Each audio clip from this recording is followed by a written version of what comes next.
Okay, and what a conversation we had off the air about peanut butter of all things, and very fascinating, Don. But back to you. All right. For billboards. Yeah. Oh, billboards. We want to thank first of all, DB and Company. We're talking David Bass here.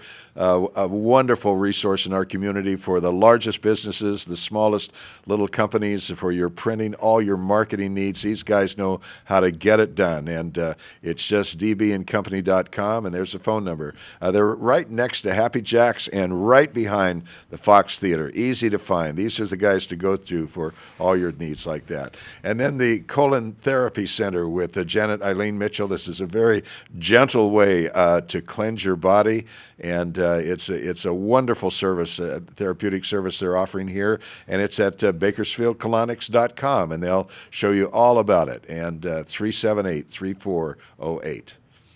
And, of course, Cruise Through Car Wash, all 7 locations. I drive a black car. I'm in there every time I come to town, and they just do 5 minutes. You're in and out. A wonderful service. Enjoy the sights and sounds of what they call the active volcano. Well, there it goes. There goes my ability to speak. You know? All right. So maybe that job isn't right for you. Yeah, but maybe it isn't. Maybe it isn't. Maybe it isn't. But I think you bring a great point about praying for the officers.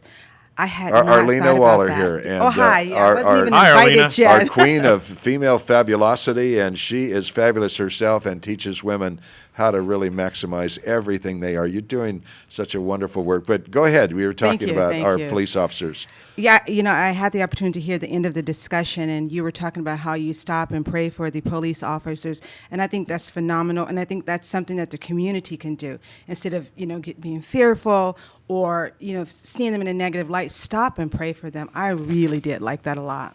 Yeah, and I don't stop. I just do it while I'm rolling right on, and it's just something it's just a little habit that I think changes your own heart toward law enforcement. Absolutely. If there's any negativity there, and I think prayer works. And, well, the media has fed us a lot of negativity. Yep. But one of the things I've noticed on social media, because I manage a lot of social media accounts, and so I'm on there a lot. And I've noticed that there must be some PR firm somewhere really feeding a lot of positive stories of things that officers are doing to kind of change our hearts and our minds toward officers, those who are in a position to serve and protect us. And we have to find that balance. Yeah. And so I think it's a great thing. Yeah. Well, fabulous lady. Yes. You have so many strategies to offer, and you've got one here about really maximizing your own life and your own influence. Tell us about it. Well, one of the things with working with women, and we talked about this many times, as a She Power ambassador, my simple goal is to get women to be fabulous without an I'm sorry. We make apology for being great. We make apologies for being fabulous. And I want to change that, one woman at a time. So today we're going to talk about the importance of networking, because in order to be a She Power ambassador, in order to be fabulous, you have to be out there in your community networking and shaking hands and making an impact so that people can get to know your personal brand. How would you do that with a woman like my wife, who was so shy that she couldn't get on a bus alone?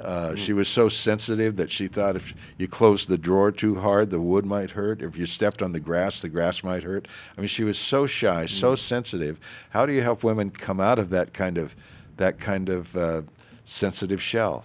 My mother was very shy. My mother was a prayer warrior, and that's when she had a holy boldness. But outside of church, she was extremely shy and timid. So I can understand when you're talking about your wife. The importance is finding your lane. What is it that you're passionate about? What is it that touches your heart? And then you become bold in that lane. I think that's how we can reach, if your wife is still shy, she may have a heart for children. And so that's where her boldness would come. And she go and make an impact as a She Power ambassador with children. So that's important for women, to find our lane. I love connecting people. It's my passion. So that's what I do very well. I may not be the one to go and wipe a senior citizen's mouth or to rock a baby to sleep, but I can connect people. And so that's my lane, and that's important. Find their lane. How did you find your lane?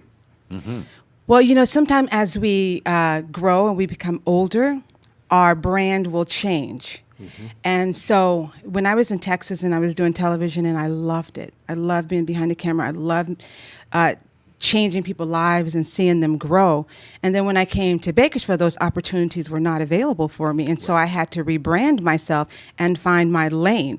So I took a sabbatical. And sometimes you have to step back to step forward. And I had to find, what is it that I'm really good at? What is it that I love to do? What is it that I would do if no one ever paid me? And so that's really how I was able to find that lane. And it's what I was doing anyways, but I just kind of took it to another level. My wife found her lane in nurturing litters of kittens from the SPCA, bringing them home. You know, they would have been destroyed, and taking care of them and nurturing them and taking on 6 Canada geese and bringing them to maturity. I mean, it was God's creatures that brought her out and made her a tremendous advocate for humane treatment of our animals and fellow creatures. And that's powerful. And that's very powerful. Very powerful. You know, God cares about our creatures. And Absolutely. I'm sure And that's important for all women. We have to, one of the things I ask a lot of times is, what's your brand? And when we think of brands, we think about Nike, or we think about Walmart or Target, major brands, but each one of us is a walking brand. And what a brand is what people say about you when you're not around, what you say about your wife. What I would get from her without having to have met her is that she's a sweet soul. And then when you talk about what it is she's passionate about, it matches up. That's her brand. When we talk about Tina, I was talking to her earlier via text, and just yesterday I was speaking to some ladies, and they met Tina and they were very excited, and I was like, what a sweetheart. Every time I go somewhere, that's what people say about her. What a sweetheart. That's a beautiful brand to have, So we just have to find what that is and kind of grow it. Wow. I would say, now Tina says she's going to be watching today, so I'll just throw this out. Hi, Tina. I would say about Tina, I just see her as vibrant spirituality. Absolutely. Just Yes. absolutely getting her money's worth out of every moment she's on this planet. I mean, Yes. just soaking it all in and putting it all out. And I've often said she's Bakersfield's Oprah Yes. on steroids. Yes. On Women don't- steroids. Yeah, she Women lives don't life to use the fullest. steroids, do they? No, I don't. I don't okay. think Oprah has ever been on steroids. But what is the genesis and the journey that brought you to She Power? And give us the definition of She Power. Yeah. Well, what brought me to She Power was I'm from a family of 10 women, 9 sisters, and then we have 3 brothers. I didn't mean to say like 3 brothers, but there's 13 of us. And when you're going through a journey, it doesn't always take you to every nook and cranny you desire. Well, this journey coming to Bakersfield from Texas took me to a journey with my sisters that I wasn't prepared for. And the sisterhood kind of had a separation, painful, because we were always known as the wolf pack. And so I was kind of put in a position to make new friendships. I never had to have outside friends. I knew a lot of people, but they weren't in my circle of influence because we were always together. Right. And so as I tried to discover who, when, where, what, why, it was such a journey.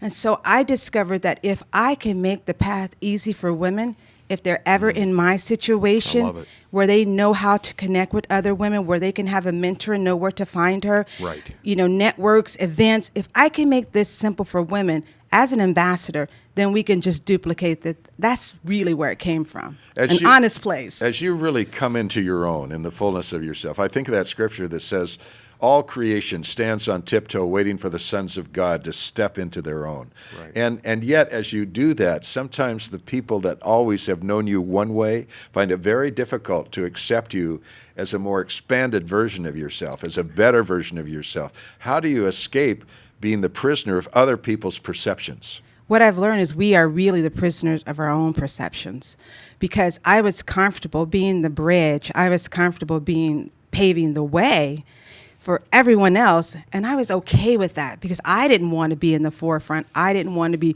the look at me voice.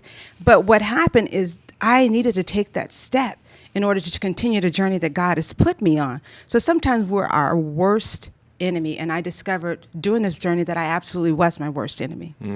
My sister still loved me. We're now mending our relationship, and we're going to be going away for a cabin for a weekend, all 10 of us, just to get back where we used to be, because we had a God-fearing, prayer warrior mother, and we're very private. So I would never talk about the discourse in my sisterhood. But what I realized I needed to, because there were so many other sisters going through this. Okay. And so So we are right up against the credits. So how can people get a hold of you to become fabulous like oh my you? God, I didn't even talk about what I came for.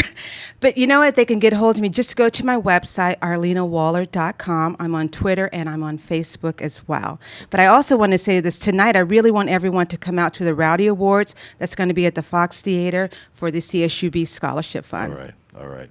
Hun, come back often. You know that you belong here. Yes. All right. We're right down to it. Bob Prater, great to have you. Always great Always to be good with to you. be here. Stay strong, everybody. Great week. God bless.